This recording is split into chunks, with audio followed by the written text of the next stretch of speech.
Bonsoir à tous, bienvenue dans votre émission Sunset, l'émission qui donne un regard nouveau sur l'Afrique. Heureux de vous retrouver sur Canal 7, votre chaîne panafricaine. Toute équipe Sunset est prête à surfer avec vous sur la vague de la bonne humeur. Avec moi, Rona Chanimouin-Condé, Roland Djakou et Patrick Bonguila. Au sommaire, News Africa, l'Afrique qui gagne, suivi de la rétro, l'Afrique autrement, Lettres d'Afrique et enfin votre Music Quiz. Sunset, c'est maintenant. Bonsoir les amis. Bonsoir. Vous allez bien? Patrick, heureux de te retrouver. Moi également. Mais dis-moi, toi tu as un gage, hein? Tu n'es pas venu à l'événement Life is Unfair. Voilà, n'est-ce pas? Oui, malheureusement c'est indépendant. On va en reparler, on va en reparler. Bien sûr. Sinon la semaine s'est bien passée pour tout le monde, la semaine? Oui. Oui. Oui. Ça s'est très bien passé avec les péripéties de la vie, mais ça va, on tient beaucoup. Ah bon? Habitué, en tout cas. Ah d'accord, très bien, c'est une note optimiste. Et toi Rona? Beaucoup amusé, un mélange de joie, de bonheur, de partage, beaucoup. Eh ben, tu nous en diras tant. Ouais. En tout cas, mes amis, celui qui va nous accompagner tout au long de cette émission n'est autre que Désiré Minko, reporter photographe et promoteur d'Afrique Image Agency. Et oui, il est parmi nous. Bonsoir Désiré Minko, merci d'avoir choisi la plateforme de Sunset pour nous parler non seulement de votre métier, reporter photographe, mais aussi de cette agence Afrique Image. On en reparlera tout au long de l'émission. Merci encore d'être parmi nous. Je vous en prie, c'est moi qui vous remercie. Alors, nous allons tout de suite parler de News Africa. Alors, mon cher Roland, News Africa, il est question vraisemblablement des Grammy Awards et d'Angélique. Angélique Kidjo. Ouais, la fille du Bénin qui est remplie cette année et puis voilà, prouve à tous les autres artistes qu'elle est la meilleure de sa catégorie, la meilleure en ce qui concerne la fusion entre la musique traditionnelle et celle moderne, entre la fusion entre la musique africaine et celle occidentale. Bref, beaucoup de choses qui se sont passées du côté des Grammys. Là, c'était à Los Angeles. On regarde ça et on en reparle juste derrière.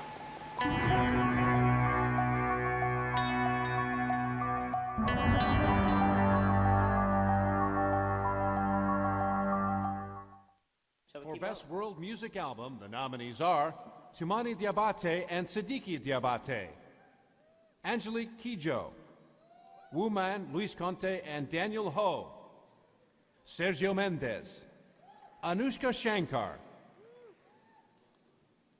And the Grammy goes to... These envelopes are nice. All right. Eve.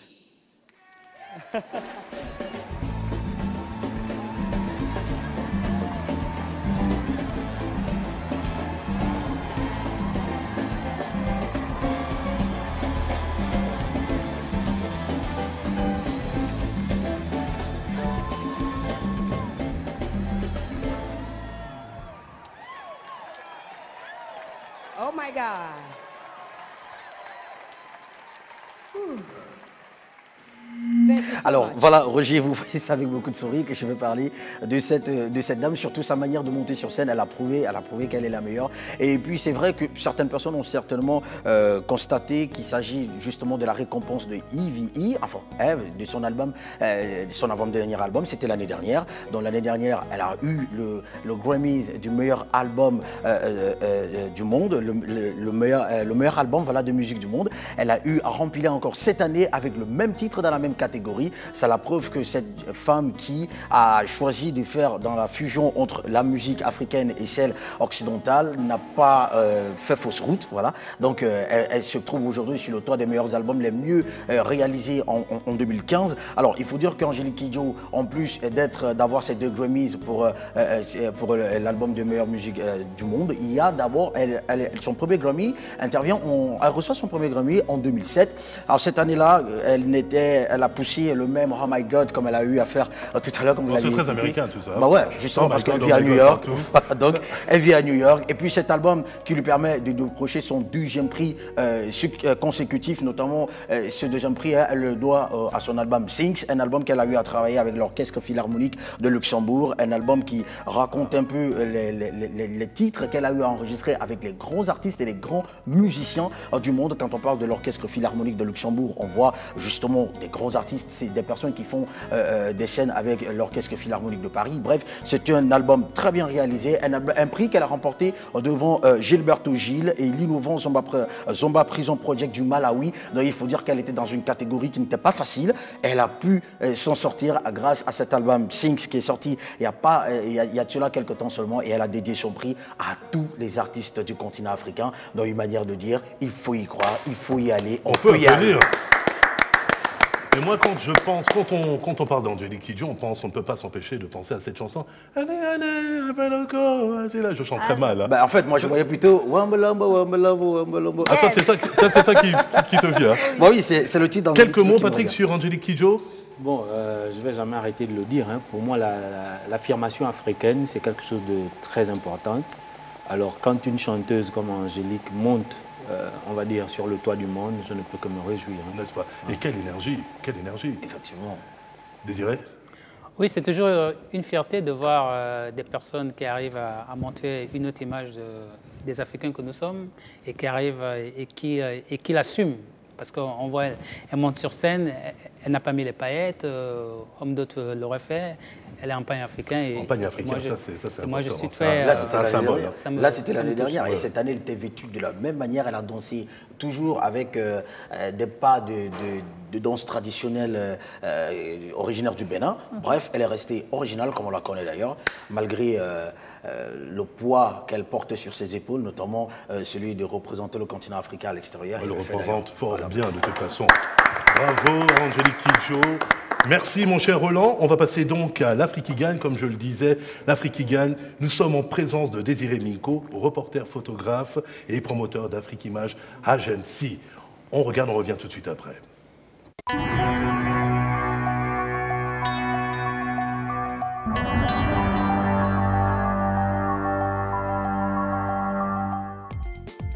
Enfant, à la question de savoir quel métier il souhaiterait exercer une fois grand, Désiré Minko répondait travailler pour la presse internationale. Un rêve, une passion que Désiré Minko a su construire au fil des années en visant loin, misant gros et prenant des risques parfois. Je vais commencer par vous remercier pour l'opportunité que vous nous donnez de pouvoir parler de nos activités. Surtout que, comme vous l'avez énoncé, nous semblons partager les mêmes causes, celle de l'Afrique, une Afrique qui gagne. Question. Qui est Désiré Minko? Désiré Minko est reporter photographe d'origine gabonaise. Un métier qu'il a exercé 7 ans durant pour l'agence France Presse après avoir fait ses débuts dans la presse nationale. Pour l'AFP, il a couvert de nombreux conflits africains, des sommets de chefs d'État, mais aussi des compétitions sportives. En 2005, il crée l'agence de presse Afrique Image, une banque d'images utilisée par la presse internationale, seule signature africaine. Elle marque au compteur plus de 20 000 photos avec des représentations au Congo, en Côte d'Ivoire, au Togo et au Bénin. Désiré Minko, c'est aussi un homme de cœur qui partage son savoir par l'encadrement de jeunes photographes africains qui, chacun selon son histoire, intègrent peu à peu son agence. Lui, c'est José Abila. C'est le deuxième que je forme après Prince Moissa qui est à la présidence. Et lui, il cherchait à me voir durant des années. C'est là, elle va être une grande reporter, la première grande reporter du Gabon. Reporter de match. Ouais. Alors, elle couvre déjà les matchs de foot. C'est elle qui m'a envoyé à la tribune. Elle m'a déjà envoyé à la tribune 2 fois. Je ne peux plus descendre parce qu'elle est là. Tu as couvert ton premier match, c'était contre le match amical.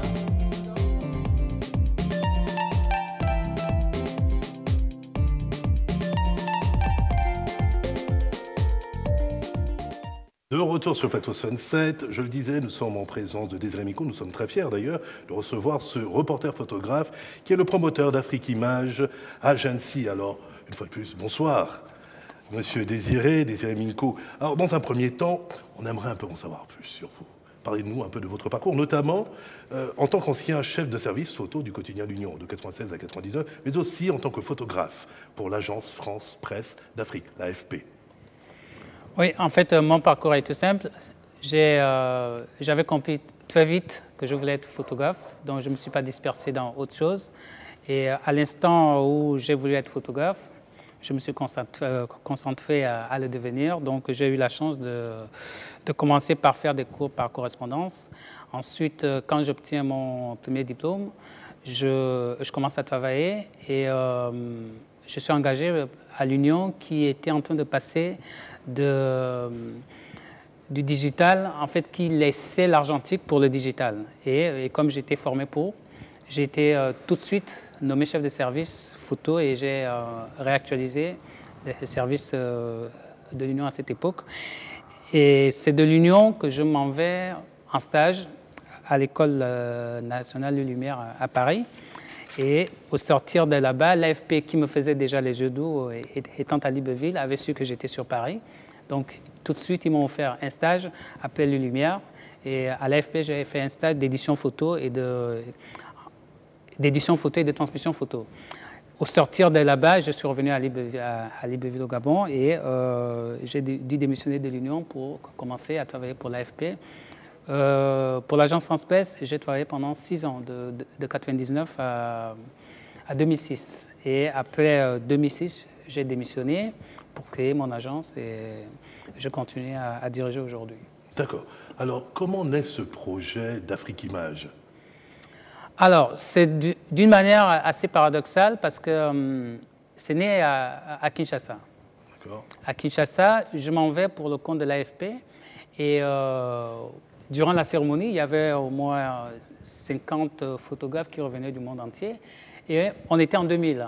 Donc le numérique faisait à peine ses apparitions. Donc il y avait un photographe français qui avait un boîtier numérique et qui était embêté. D'accord. Donc du coup, vu mon équipement, il s'est rapproché de moi et je l'ai dépanné. Et tous les photographes congolais ont remarqué la scène. Ils se sont dit, ah, tiens, un Africain qui dépanne un Mundele, comme ils disent en Lingala, c'est quelqu'un qui connaît. Et du coup, après la cérémonie, ils se sont retrouvés à mon hôtel pour que je les forme, que je crée quelque chose pour eux. C'est comme ça que je leur dis, je ne peux pas parce que je n'ai pas le temps, créer une association et je donne le nom d'Afrique Image à l'association. D'accord. Et du coup, ça m'a donné envie de faire quelque chose pour ces jeunes. Et c'est après que j'ai mûri le projet. Là, on est en 2000 et l'agence n'est née qu'en 2005. D'accord. Alors, est-ce que finalement, ils ont créé cette association? Elle est créée. Oui. Elle est créée et ce n'est pas la toute première d'ailleurs, parce qu'arrivé à Brazzaville, j'ai fait la même chose. Et aujourd'hui, l'association qui a été créée à Brazzaville, elle est même plus active et je me rends un peu de honte parce que dans mon pays, il n'y a pas d'association de photographes. On n'arrive pas à en faire. Alors que les gars de Brazzaville m'invitent même à tenir des ateliers de temps en temps. Ah oui. Votre talent, on l'a compris, vous conduit à travers le monde. Mais quel est votre rapport dans votre métier par rapport, enfin, pour quitter du digital au numérique? Comment est-ce que cela se passe, cette transition-là? Est-ce que vous la vivez bien dans le métier? Oui, bien sûr. En fait, il fallait être... moi, de nature, je suis très curieux. Donc, quand certains se disaient non, bon, le numérique, ça n'aura pas, ça va mourir, parce qu'il y a des formats qui sont nés et qui n'ont pas duré. Alors moi, très tôt, je me suis intéressé parce que j'étais déjà passionné de l'ordinateur.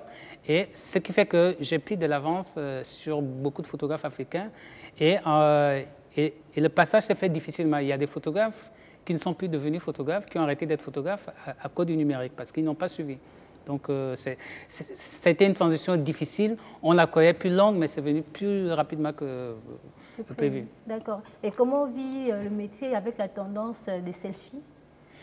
Alors, il y a une catégorie de photographes qui n'ont plus de boulot. C'est-à-dire aujourd'hui, je vois plus beaucoup de familles appeler des gens pour les baptêmes, parce que les téléphones, tout le monde peut filmer. Ce qui fait que pour le professionnel que je suis, c'est en même temps une bonne chose, parce qu'on ne fait appel à nous que ceux qui ont vraiment besoin de la qualité. Et ce qui fait que, et la qualité, ça ne court pas tous les coins de rue. Oui, vous êtes une denrée rare. Patrick? Oui, je dois d'abord reconnaître que M. Minko accomplit en moi un regret. C'est-à-dire, je regrette que mon grand-père paternel ne soit pas à cette époque où la photographie ne soit pas de cette époque où la photographie est très accessible. Mais malgré le fait que vous notiez qu'on n'a plus besoin du photographe pendant les baptêmes et autres cérémonies à cause des téléphones, mais quand même, on remarque souvent, même quand dans des coins isolés, des gens avec des appareils pour filmer. Mais vous regrettiez aussi tout à l'heure qu'au Gabon, qu'il n'y ait pas d'association. Mais qu'est-ce que vous conseillez aux photographes ambulants qui vous regardent, qui pourrait être le moyen de se rapprocher à vous pour pallier aux problèmes que vous regrettiez tout à l'heure?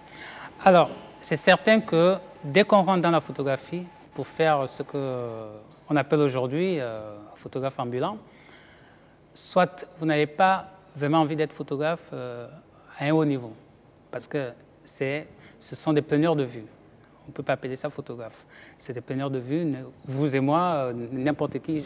Les boîtiers aujourd'hui, c'est l'avantage du numérique. N'importe quel boîtier, on a la possibilité de l'avoir et de photographier.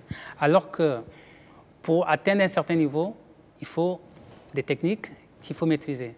Et qui fait que ce que je dis souvent à ces jeunes, pour ceux qui viennent vers moi, ils ont vraiment envie d'être photographes. Ceux qui viennent pour se dépanner, je ne perdrai pas mon temps pour ça. Parce que ça prend du temps et la photo coûte cher. L'apprentissage, ça coûte cher. Moi, j'ai eu la chance et d'autres n'ont pas eu cette chance. Donc, ceux que j'ai encadrés, la preuve aujourd'hui, ils sont sur le terrain du travail tout de suite à un haut niveau. Il y a un qui est à la présidence. Donc, c'est difficile de vouloir faire la photo commerciale de cette façon et devenir photographe, en fait. C'est deux choses totalement différentes. Oui, et puis, il faut aussi rappeler que faire de la photo, être photographe, c'est véritablement une passion. Au-delà du métier, c'est une passion. C'est d'abord une passion. C'est d'abord une passion. Parce que c'est comme tout métier artistique, s'il n'y a pas de passion, vous ne vous en sortez pas. Parce que tout n'est pas rose. Pour arriver à vivre de ça, c'est pas évident. C'est pas évident. Moi, j'ai eu la chance des concours de circonstances, mais ça ne veut pas dire que c'est un rôle tout doux pour moi tous les jours. C'est pas possible. C'est-à-dire, tout comme métier artistique, un coup ça marche, un coup ça marche pas. Donc, il n'y a que la passion qui peut faire en sorte que quand ça marche pas, on arrive à tenir le coup. Alors, Monsieur Minko, parlez-nous un peu du marché de la photographie de presse. Alors, la demande est-elle forte? La demande a-t-elle changé par rapport à vos débuts? Non, ça n'a pas changé. Sauf que la difficulté réside dans le fait que, au niveau local, par exemple, la photo de presse ne marche pas. Les gens ne savent pas acheter les photos. Ils ne savent pas que la photo a un prix. Je prends l'exemple où je travaillais à l'Union. L'Union, c'est le seul qui peut payer régulièrement les photographes qui collaborent. Mais ça, c'est dû à quoi? C'est au niveau, c'est culturel? C'est culturel et puis... Par ignorance, peut-être? Oui, c'est un manque d'information. Déjà, au départ, la photographie a été toujours classée dans les petits métiers, ce qui est totalement faux, parce qu'il n'y a rien de plus... pour moi, c'est le plus beau métier du monde. Vous savez, on a cette faculté. L'anecdote que j'ai qui donne bien ce que je suis en train de dire, c'est-à-dire qu'une fois, je sortais du Darfour. Le Darfour, c'est le chaos total. C'est le chaos total, il n'y a rien, c'est le désert. Ah, la fameuse photo qui a fait... Voilà. J'ai fait 2 semaines où je buvais de l'eau qui peut tuer quelqu'un. Et au sortir de là, je me retrouve 3 jours après au New York Palace de New York. Il n'y a que la photo pour vous donner ce genre de vie. C'est-à-dire que vous partez d'un coin où c'est vraiment la misère et vous vous retrouvez à discuter, à être entouré, par exemple, des VIP. Donc, c'est un peu le bon côté de la chose. D'accord. Mais alors, quelle conception faites-vous de la photographie? Alors, il faut déjà situer la photographie à des secteurs. Oui. Moi, je suis dans la photo de presse. Et la photo de presse, nous sommes les témoins de l'histoire de notre pays, de notre continent et de notre monde. C'est-à-dire, avant, on écrivait l'histoire avec des hiéroglyphes. Aujourd'hui, c'est avec des images. C'est-à-dire, moi, je peux raconter le monde politique en photo depuis les années 93 jusqu'à ce jour. Je peux, tous les conflits de la sous-région, depuis 2000, je connais tous les acteurs, je les ai en images. Je peux raconter. Donc, nous sommes les témoins privilégiés de notre histoire. Merci, Monsieur Minko. Vous restez avec nous. Le temps pour nous de passer, parce qu'on peut aussi applaudir, le temps pour nous de passer à la rétro. On va applaudir Monsieur Minko. pour le travail qu'il fait. On parlera encore, on reviendra encore sur certains points de votre parcours. La rétro.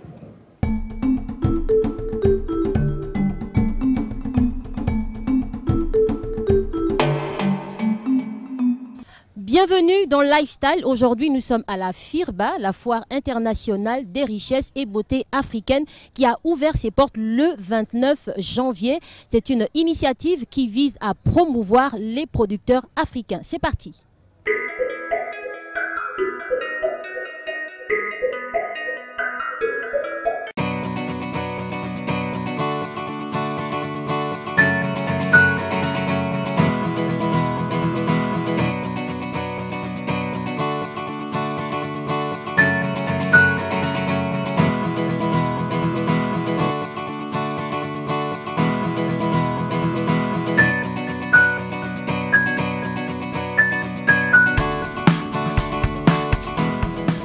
Bonjour monsieur. Bonjour madame. Comment vous allez? Alors c'est vous qui fabriquez ces bijoux? Bien sûr, c'est moi qui fabrique. Tous les bijoux que tu as vus ici. Présentement même je vais te fabriquer un collier avec ton tennis blala. D'accord. Okay. C'est moi qui l'ai fait, tu as vu? Alors là, le monsieur est en train de nous faire une démonstration. Donc il va... Une très belle démonstration, voilà. Donc là, qu'est-ce que vous allez fabriquer? D'accord. Ça, tu le fais comme ça. Tu as vu? Tu enlèves. Bon, ça c'est des anneaux. C'est des anneaux qu'on fait avec aluminium. Mais c'est habillé avec argent. Mais ça ne déteint pas, ça ne fait rien, c'est garanti. Mais la pierre, c'est la pierre de culture. Ça vient de la main. Tu as vu? Oui, cette pierre-là, ça vient de la main. Tu as vu comment? Tu as vu comment on fait? Je fais comme ça. Ok, déjà voici les boucles d'oreilles finies. Ça c'est les fondatifs. Et déjà avec les fondatifs, il y a un cordon. Cette cordon-là, si c'est long, en même temps, je regarde les coudes juste de la dame, je dépose, je ouvre les fondatifs, je prends ça, je coupe, je diminue, je prends ça.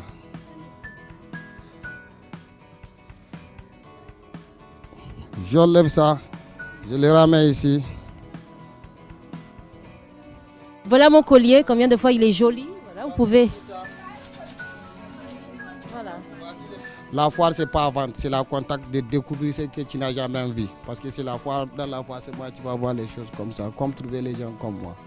Je vous remercie.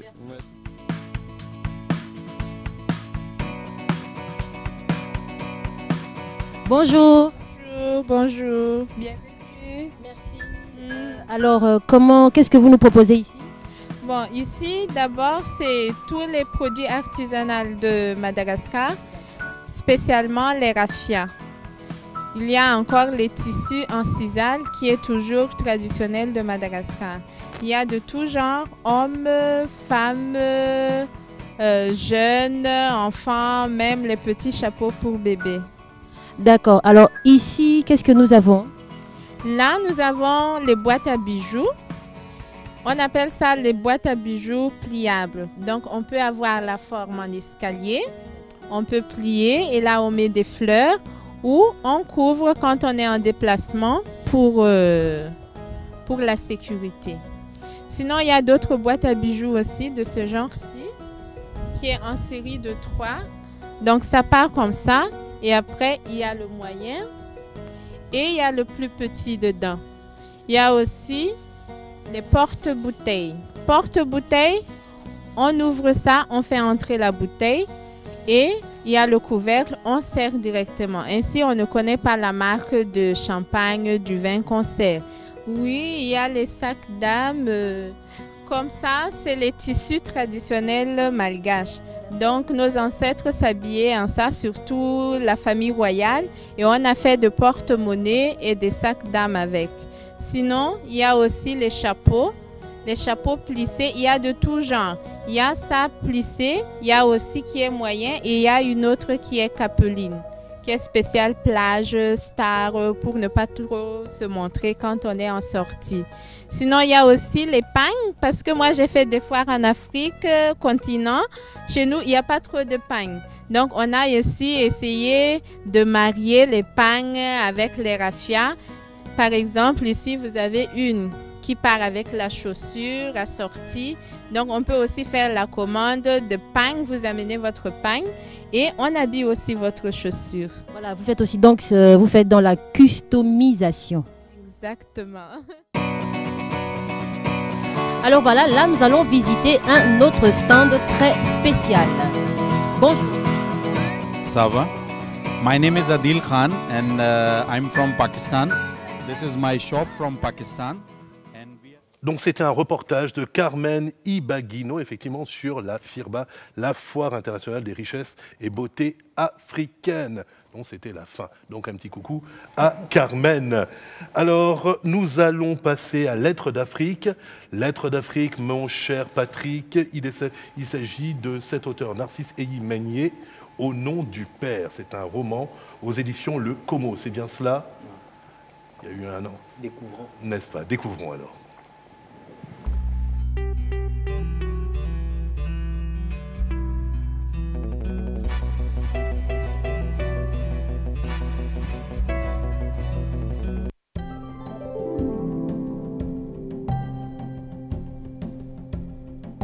Narcisse Eyi, bonjour. Bonjour.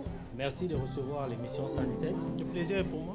Nous sommes là pour parler avec vous au sujet de votre deuxième roman qui s'appelle Au nom du Père. Alors, de quoi parle votre livre et à qui s'adresse-t-il? Le roman Au nom du Père pose le problème de l'infertilité masculine. Je suis simplement parti d'un fait, c'est constater que la plupart du temps, lorsqu'il y a un problème d'infertilité qui se pose dans les foyers, le doigt est toujours pointé du côté de la femme.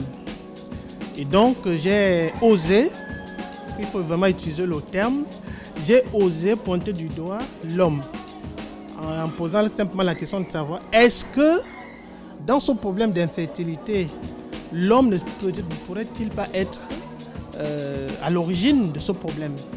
Donc le roman pose effectivement cette problématique à travers le personnage principal qui est Nyamboro, n'est-ce pas, qui après avoir épousé une deuxième femme, aucun enfant en vue au sein de la famille. Et donc la dernière de ces femmes jeunes va estimer effectivement, va pousser le culot en proposant à son mari la possibilité de coucher avec une autre personne, n'est-ce pas, d'avoir un amant et avoir des enfants avec ce dernier et ensuite, n'est-ce pas, donner la paternité, n'est-ce pas, de ses enfants à son véritable mari. Et ainsi, puisque la scène se déroule dans un environnement typiquement villageois, on pourrait même dire indigène, puisque la trame elle-même, elle se déroule dans la période coloniale. Donc tous les aspects de la modernité ne sont pas encore ici mis en exergue. Donc cette proposition ne va pas bien évidemment trouver l'assentiment du mari, parce que dans nos traditions, on n'envoie pas sa femme, n'est-ce pas, aller voir ailleurs. Et donc toute la trame de ce roman se déroule autour de cette problématique. Et à la fin, n'est-ce pas, la jeune femme va faire 5 valeureux guerriers, va donner 5 valeureux guerriers à son mari. C'est pas toujours évident de commettre un premier. Arriver à un deuxième, c'est encore un peu plus compliqué. Question, comment expliquez-vous le lien intime qui existe entre vous et le livre? On peut dire que l'écriture, c'est ma seconde nature. On la découvre en regardant simplement la société évoluer, en regardant le monde évoluer, et on a envie de faire passer un message. Ça commence d'abord par des discussions avec des amis, dans le cercle familial, dans le cercle professionnel, et on se rend compte effectivement que le message, n'est-ce pas, que vous véhiculez, l'idéal que vous défendez, n'est pas assez entendu. Donc, Il faut donc faire un autre pas, un pas majeur qui est celui de l'écriture. Le roman, de façon générale, et la littérature de façon générale, le roman de façon particulière, a ceci de particulier qu'il touche, n'est-ce pas, un ensemble de personnes. Il touche le plus grand nombre. Donc, le pas est donc vite franchi pour que ce que vous considérez comme idéal de vie, ce que vous considérez comme philosophie de vie, soit connu de tout le monde. Et donc le livre, puisqu'il doit voyager, le livre permet effectivement d'atteindre ce maximum de personnes. Et à l'intérieur, il y a effectivement un idéal de vie que tu défends. Il y a une conception particulière de la société, de l'existence humaine que tu défends, que tu étales. Et donc, le reste, le lecteur, n'est-ce pas, se doit effectivement de t'accompagner dans cette lecture-là. Quel est votre avis sur le statut social de l'écrivain et quels conseils donnerez-vous aux jeunes qui s'intéresseraient à cette profession? Ah, écoutez, le statut de l'écrivain gabonais, son statut n'est pas enviable. Hein? Tout de suite, autant le dire tout de suite, hein, celui qui écrit, qui n'espère pas être riche un jour. L'écriture n'enrichit pas. Nous écrivons par passion, parce que nous aimons l'écriture, parce que nous aimons les lettres, parce que nous aimons partager, nous aimons communiquer. Donc, l'écriture devient maintenant comme un message que nous envoyons, n'est-ce pas, aux populations. Donc, celui qui veut s'engager dans ce domaine-là, qu'il s'arme de patience. Mais il sera satisfait par la passion que cela suscite. Celle d'écrire, c'est véritablement une passion. Donc il faut qu'il écrive d'abord, c'est d'abord l'essentiel, c'est d'abord d'avoir un texte. Et après avoir eu le texte, il faut maintenant qu'il le dépose bien évidemment dans une maison d'édition pour publication. Est-ce que ce n'est pas à cause du manque de promotion, le manque de diffusion du livre que l'auteur ne s'en sort pas par rapport à des grandes ventes? Je suis d'accord, c'est un des problèmes parmi tant d'autres. Nous n'avons pas de société de diffusion effectivement des œuvres. Les maisons d'édition qui sont sur place font bien évidemment l'effort de diffuser. Mais ce n'est pas suffisant. Il faut encore plus. Il faut une diffusion au niveau des médias, il faut une publicité même. D'abord au niveau de l'environnement, du monde scolaire, du monde universitaire. Il faut aussi que les parents s'intéressent au livre. Il faut une culture du livre au Gabon. Je vais juste prendre un petit exemple. La semaine dernière, il y a eu cette fête des amoureux. Ailleurs, on offre des livres. Offrir un livre, c'est un geste d'amour. Mais je peux mettre ma main au feu. Combien d'amoureux gabonais ont, n'est-ce pas, remis, n'est-ce pas, à leur conjoint ou à leur conjointe ou à leur fiancé un livre dimanche dernier?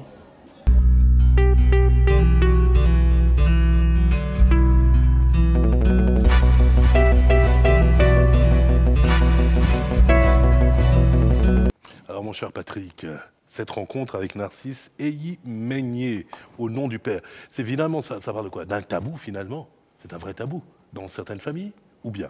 Bon, il faut dire que Narcisse... Sur l'infertilité des hommes. Oui, il faut dire que Narcisse Eyi-Meigné a eu le courage d'aborder un thème qui n'est pas toujours abordé dans nos sociétés. C'est bien ce que je disais, le voilà, tabou. Voilà. Un véritable tabou dans les familles, surtout dans la société africaine. Tout à fait. Donc il tenait à éclaircir une situation, même si c'est vrai que le contexte du livre est ramené à l'époque coloniale, mais ce sont les mêmes problèmes qu'on rencontre encore en lieu urbain. Lorsqu'un couple n'enfante pas, ce n'est pas l'homme qui est accusé tout de suite, c'est toujours la femme. Or, Narcisse Eyi-Meigné va apporter des éclairages qui vont peut-être amener les gens à changer d'opinion sur la situation. Bon, mais moi, j'ai lu le livre et je voudrais dire que ce que j'ai aimé, c'est la description pittoresque du rituel qui amène le personnage principal, Nyamboro, à connaître la cause ou plutôt la solution qui pourrait l'amener à devenir fertile. Mais ce que j'ai aussi surtout aimé, c'est la description anthropologique de Libreville d'autrefois. Okay. Voilà, c'est-à-dire qu'en lisant ce livre, on peut comprendre, enfin on peut reconnaître, on peut se mettre dans la situation de celui qui apprend comment était organisée la ville de Libreville à l'époque. Voilà. Oui, mais dis-moi Patrick, il y a eu quand même beaucoup de mensonges, c'est ça, des secrets aussi de famille. Parce que la solution, l'une des solutions était d'aller voir peut-être un parent pour se servir de sa semence. Tout à fait. C'est bien ça.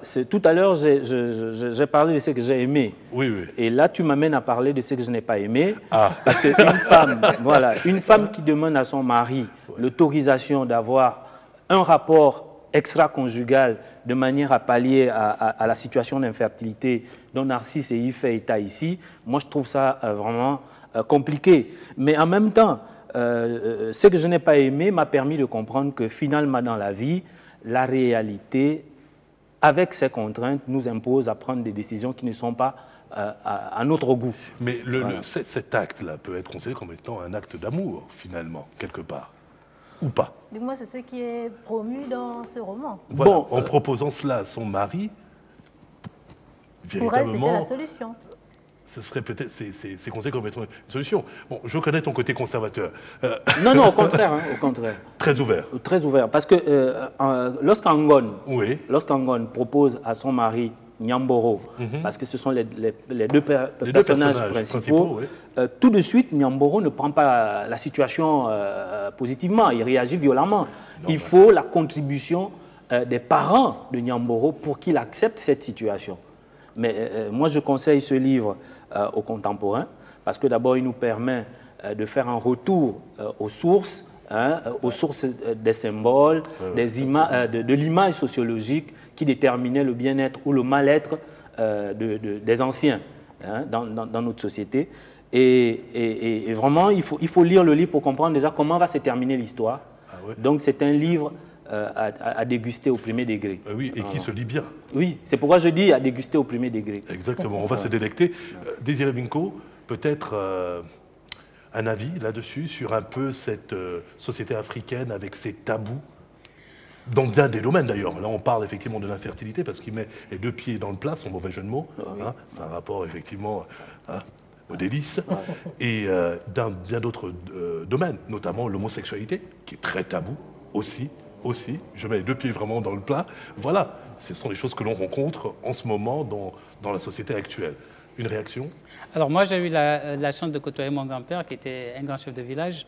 Donc je sais que j'ai été un peu interpellé par ce qui est écrit dans ce roman que je n'ai pas encore lu. Mais en fait, c'est la société qui demandait ça, mais c'est un peu le sens inverse.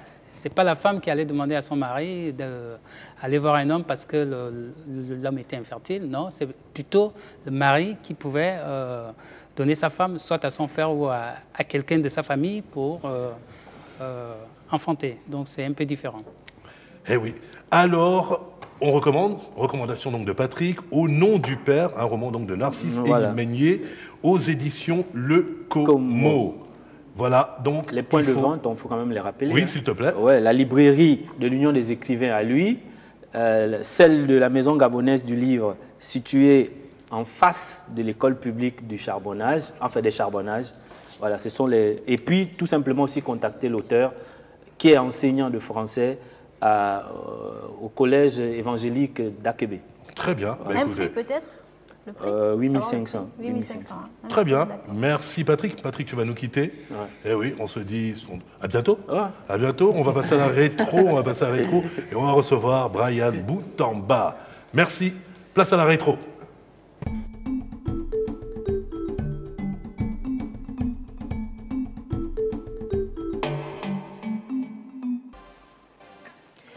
Alors, Roger, on se retrouve là encore dans la deuxième version des Grammys de cette année qui se sont déroulées cette année. Et puis maintenant, on va parler plutôt d'une autre version. On laisse Angélique Kidjo, on parle de Taylor Swift, qui est l'une des vainqueurs, qui fait partie des vainqueurs de cette cérémonie des Grammys qui s'est déroulée au Staples Center à Los Angeles, là c'est en Californie. Et puis aussi, la plus grande surprise, ou encore quelque chose qui a fait beaucoup plus de bien à la communauté afro-américaine et qui fait aussi la fierté du continent africain, c'est les 5 Grammys Awards qui ont été remportés par l'afro-américain Kendrick Lamar. Kendrick Lamar qui lui aussi, déjà qu'on ne présente plus à travers son album Pump et Butterfly. Donc il a eu à ramasser 5 Grammys, quelque chose qui n'est pas rien, quelque chose qui est d'ailleurs à féliciter de manière vraiment exemplaire. Alors, il faut dire que ce soir-là, il y a eu plusieurs nominations dans plusieurs catégories, mais ces artistes ont pu faire ce qu'ils pouvaient faire à leur niveau et la cérémonie de récompense était beaucoup plus cool. On a vu Lady Gaga qui a remporté un prix à elle. On a vu surtout Kendrick Lamar qui non seulement a donné la soirée le spectacle le plus incendié de la soirée, s'est retrouvé en train de repartir avec 11 Grammy alors qu'il était nominé dans 11 catégories, avec 5 Grammy, autant pour moi, j'en perds mon latin, alors qu'il était nominé dans 11 catégories. Un record qu'il a failli relever, hein, Roger, ça il faut le dire, parce que Michael Jackson était le seul. Il s'est retrouvé dans 12 catégories en ce qui concerne la nomination des Grammys. Donc il faut dire que Kendrick Lamar, lui qui était parti en Afrique du Sud et qui revient produire un album Pimp et Butterfly, se retrouve aujourd'hui sous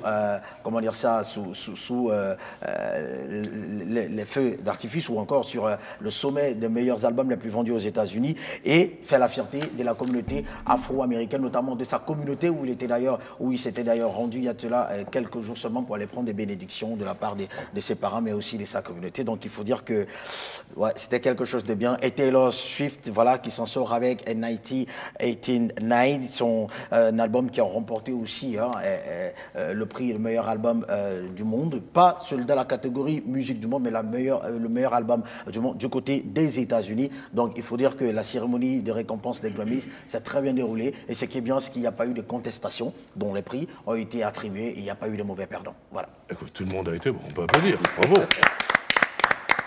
Adepte de musique autour de la table, Désiré? Oui. Oui. C'est ce qui me fait tenir un jeu de travail pendant des longues heures. Mais question d'ailleurs, que fait Désiré Minko quand il n'a pas son objectif? Bonne question. N'est-ce pas? Je suis devant mon ordinateur ou devant la télévision. D'accord. Ouais. Adepte de programme? Oui. Lesquels? Un peu de tout général, mais beaucoup plus information. D'accord. Mais est-ce que vous avez le temps? Parce que vous êtes toujours entre deux voyages. Parce qu'il faut quand même rappeler aux téléspectateurs que Désiré Minko, on l'attend depuis la saison dernière. Hein. Ah oui, on a ramé, parce que toujours en déplacement. Mais vraiment, on est vraiment heureux de vous avoir sur le plateau. Alors vous arrivez malgré tout, entre deux hôtels, à prendre le temps de... Oui, en fait, je ne m'amuse pas beaucoup. J'ai eu l'âge de le faire, donc je ne regrette pas. Mais je consacre maintenant mon temps aujourd'hui à mon travail et à ma famille. Très bien. Bah écoutez, c'est super. On a la présence, et oui, celui qui a remplacé Patrick Bonguela, on a la présence de Brian Boutamba du magazine, un magazine mensuel Superstar. Bonsoir Brian. Bonsoir. Merci d'être parmi nous. Alors là, tu viens nous parler de ce magazine, s'il te plaît. Tu viens nous parler de ce magazine Superstar. Voilà, c'est un mensuel, je le disais tantôt. Alors dis-nous-en un peu plus sur ce magazine. Eh bien, c'est un magazine People, Yeah. focalisé dans le People, qui fait aussi dans la culture notamment. Donc c'est un magazine gabonais créé par M. Placide Bamasoumou. D'accord. Un jeune Gabonais. Ah oui, parce que là, je vois déjà la première page, oui, c'est des Crispy News. Là, on voit vraiment... Ouais. Quoi, on peut le dire? On peut lire ou bien? Oui. Non. Pourquoi non? Je vais me gêner. Là, je vois par exemple Ariel T quitte Dafa Swala pour épouser un Dabani. C'est bien ça? Incroyable, Danny et Billy, copain, d'accord. Kenza Vénus, son producteur tente de la violer. Waouh, elle craque. Ça fait un peu penser aux entrevues ou encore Voici. Oui, c'est comme Voici, c'est voilà. Paris Match en France. En fait. D'accord. Ah oui, c'est... C'est le premier au Gabon? Oui, c'est au premier. C'est le premier au Gabon. Et qu'est-ce qui vous a inspiré à le mettre en œuvre? Bon, là, je ne peux pas répondre à cette question parce que ce n'est pas moi qui l'ai créé. D'accord. Par contre, moi, j'ai une question pour Brian Booth qui fait partie des personnes qui peut-être rédigent ou encore glanent les informations pour ce magazine, que d'ailleurs nous aimons bien. Alors, comment est-ce que vous faites pour pouvoir avoir notamment des infos aussi croustillantes, parfois vraies, parfois fausses, tout simplement pourquoi? Parce qu'il y a des personnes qui contestent parfois les informations qui sont dans votre magazine. Mais c'est partout au monde, hein. On conteste toujours des informations. Oui, non, c'est vrai que nous sommes dans un pays assez atypique. Hein. Voilà, et on est petit, c'est un village. Il n'y a pas eu de plainte en première page comme ça? On en a toujours eu, mais après, souvent, on sort de là à Gaillardy parce qu'on a souvent raison, plus souvent raison. Donc, en fait, nous sommes dans un pays où les gens n'acceptent pas très facilement la vérité. Et nous sommes les premiers, nous sommes le premier magazine au Gabon, donc on comprenait que ce n'est pas facile. Donc, ça fait pratiquement 7 ans qu'on est là, 7 ans, 8 ans. Donc, on a dû batailler fort pour s'imposer. Mais sinon, avec le temps, les choses commencent à changer, les artistes commencent à comprendre, et puis bon, voilà quoi. Maintenant, par rapport à votre question, mais nous sommes des journalistes. On va à la recherche d'informations, on investigue. Voilà, donc c'est par rapport à cela que nous écrivons, bien sûr. Ah oui, donc il y a différents paparazzis un peu... Effectivement, c'est dans ce que nous faisons. Alors, ma question, nous sommes en présence d'un photographe, et pas des moindres. Eh oui. Qui prend des photos de ce magazine? Ben, tout à l'heure, on discutait en off. Je faisais comprendre que les photos, c'est moi qui les fais. Ah bon hein? Oui, effectivement, c'est moi qui les fais. C'est un métier qui me passionne beaucoup. D'accord. Voilà, donc on le fait comme ça, voilà. Donc je suis un journaliste reporter à l'image, je vais dire ça comme ça. D'accord, vous êtes un paparazzi. Voilà. Ok, donc je suis pas le seul, toujours dans les bons plans. Toujours dans les bons plans. Toujours dans les bons plans. Toujours donc dans les différentes soirées, VIP. Je suis là, je suis là. Ah oui. Très, très belle photo. Hein. Effacé, mais je suis là. Pas très effacé. Vous êtes dans la lumière, là. Oui. Oui, M. Minko relevait tantôt le peu de considération que les médias en général faisaient par rapport au métier de photographe. Et là, on apprend que c'est vous-même qui faites les photos. M. Minko, cela ne vous interpelle pas un tout petit peu? Ne vous titille pas un tout petit peu? Tu veux le mettre en porte-à-faux? En fait, on en a discuté en off tout à l'heure. Maintenant, on est en on. C'est ce qui est intéressant. C'est ce que M. Boutamba disait tantôt, que dans ce pays, toute vérité n'est pas bonne à dire, mais enfin à entendre. Donc voilà, donc laissez libre cours à vos avis. Je suis curieuse de savoir. En fait, j'étais en train de conseiller à M. Boutamba qu'un magazine, la première chose qu'il frappe, ce sont les photos, en fait. Exactement. Il faut mettre de l'accent sur la qualité des photos que sur la quantité. Et il a été assez humble de reconnaître que c'est lui-même qui prend des photos, qui n'a pas été formé pour ça, et que, bon, je crois qu'on trouvera un palliatif à cela.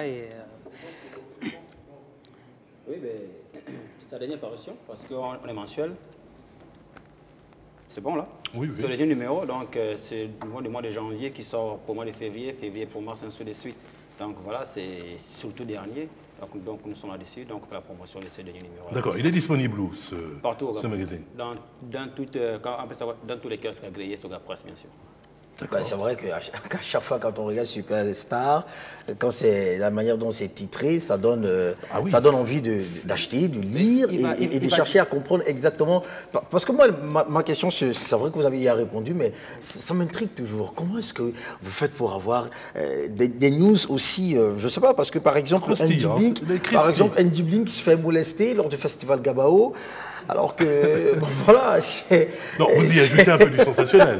C'est pas possible. Beaucoup du sensationnel. Andy Blink, d'ailleurs, qui a lancé un maxi, qui se retrouve en train d'être tabassé, ben voilà, c'est simple, hein, tout le monde a bien vu ce qui s'est passé. Le Andy Blink, notamment lors de la 13e édition du Festival Gabao, où vous étiez. Donc, voilà, donc, nous n'inventons absolument rien du tout. Nous ne disons exactement rien que ce qui se passe. Donc bon, maintenant, après, il y a des gens qui n'apprécient pas quand on dit certaines vérités les concernant, mais nous faisons notre travail, hein, c'est tout. Très bien. J'aimerais bien que vous reveniez sur la ligne éditoriale, en fait, de votre magazine, vu que vous êtes le rédacteur en chef. Non, je ne suis pas le rédacteur en chef. Ah bon? Je suis le directeur artistique. Le directeur artistique. Ah d'accord, je comprends mieux. Donc ma question, il vaut mieux que je la garde pour moi. Non, mais ça va. Je peux répondre à ça, pas de souci. Mais c'est juste qu'en fait, nous faisons dans la promotion, la critique et l'analyse, tout ce qui est lié dans les faits culturels, événementiels. Voilà. D'accord. En tout cas, ça fait du bien, hein, c'est nouveau et c'est bien.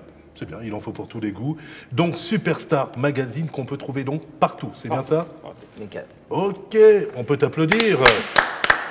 Mon cher Brian, on va passer donc à l'Afrique autrement, ma chère Rona. Il est question de... Nettoyage de plage. Oui, tu y étais? Oui, j'y étais.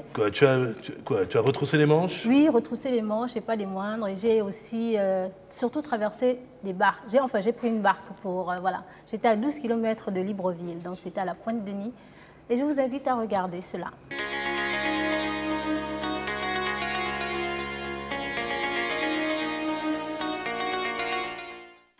L'ONG Aventure Sans Frontières a organisé samedi 13 février une opération de nettoyage de plage à la Pointe-Denis. Sur l'embarcadère de Michel Marine, très tôt dans la matinée, c'est près de 60 volontaires, des enfants y compris, qui ont répondu présents à l'appel de l'ONG.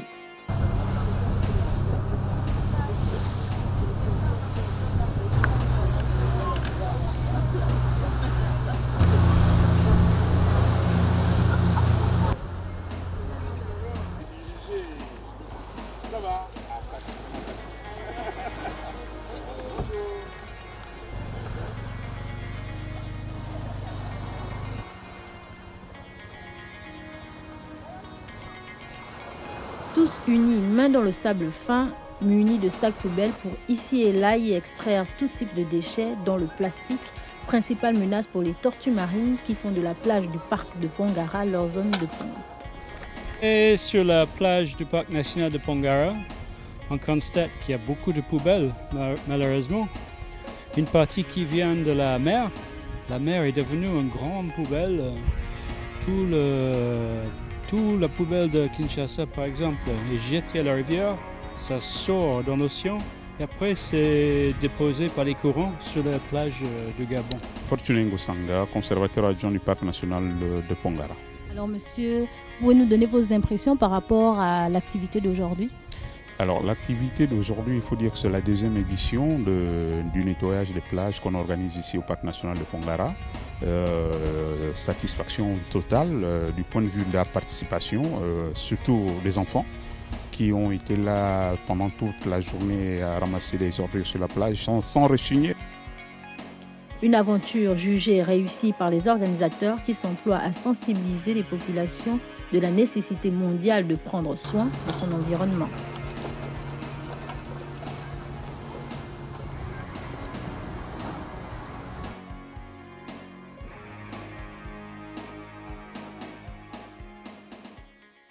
Eh bien, c'est comme vous l'avez vu dans le reportage, hein, la Pointe des Nids est reconnue comme une aire protégée depuis 2002. Ouais, vous étiez donc au parc national Pongara. Au parc national de Pongara, voilà. Voilà, exactement. Et donc, il y a certaines menaces qui entravent en fait au développement des tortues luttes, qui en ont fait leur zone de ponte. Oui. Et donc, comme ça, le week-end dernier, nous étions une soixantaine de volontaires à nettoyer la plage du parc de Pongara. Il faut rappeler quand même que c'est l'ONG Aventure Sans Frontières. Aventure Sans Frontières, voilà, qui était à l'honneur en fait de cette activité-là, accompagnée bien évidemment de l'ANPN, qui est l'Agence nationale des parcs nationaux au Gabon. Voilà, pour dire qu'il y avait une très forte collaboration et des populations autochtones et de ceux de Libreville et ceux des administrations publiques. Voilà. D'accord, tout le monde a joué le jeu. Tout le monde a joué le jeu, tout le monde, la main dans le sable, c'était vraiment très intéressant, très ludique et plein de découvertes. En fait. D'accord, mais au niveau de ces plages-là, y a-t-il des poubelles, y a-t-il des indications pour essayer de sensibiliser un peu ceux qui viennent, peut-être de Libreville, pour la Pointe de Nid? Je n'en ai pas vu, mais ce qu'il faut retenir et maintenir comme information, c'est que le parc de Pongara n'est pas un parc pour hommes à l'origine, en fait. C'est pour les bêtes, en fait, c'est pour les animaux. Ils sont en état de nature, donc y installer des poubelles pourrait éventuellement porter atteinte à leur développement. Alors si je comprends bien, ceux qui vont donc visiter ce parc, ce sont eux donc les visiteurs qui laissent tous ces déchets? Non, du tout. C'est vrai qu'il y a également certaines personnes qui ont des comportements plus ou moins douteux, mais il faut dire que c'est la mer. Donc, il y a des personnes... Et la mer, on sait comment ça se passe. En fait, ce qu'il faut, c'est sensibiliser les personnes à ne pas utiliser la mer comme dépotoir, tout simplement. Parce que c'est un comportement que certains adoptent et qui, finalement, a des répercussions que l'on ne mesure peut-être pas à notre niveau.